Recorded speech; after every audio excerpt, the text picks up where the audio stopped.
રાજકોટ જિલ્લાના ધોરાજી તાલુકા માર્કેટિંગ યાર્ડની ઘોર બેદરકારી આવી સામે। ધોરાજી તાલુકાના માર્કેટિંગ યાર્ડમાં ખુલ્લા પટમાં જણસીઓ મળી આવી જોવા। ડુંગળી કપાસ જેવી જણસી ખુલ્લા મેદાનમાં પડેલ મળી આવી જોવા। તો હવામાન વિભાગ દ્વારા કરવામાં આવી છે કમોસમી વરસાદની આગાહી। તો કમોસમી વરસાદ પડે તો જણસી પલળી જવાની સર્જાઈ રહી છે ભીતિ। તો જો જણસી પલળી જાય તો ખેડૂતોને ભારે નુકસાન થવાની સર્જાઈ ભીતિ।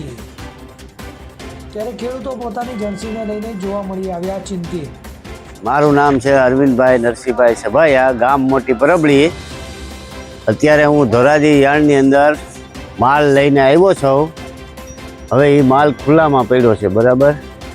હવે સેટ ખાલી પડ્યા છે, તો યાર્ડમાં કોઈ સેટમાં માલ નાખતા નથી।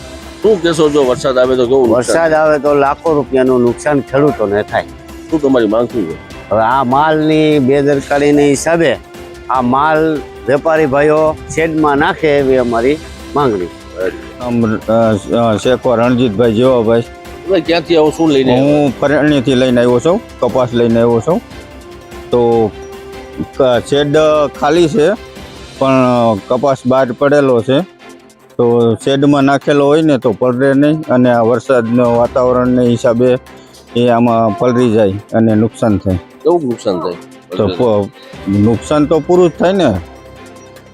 શું માંગ શું છે તમારી?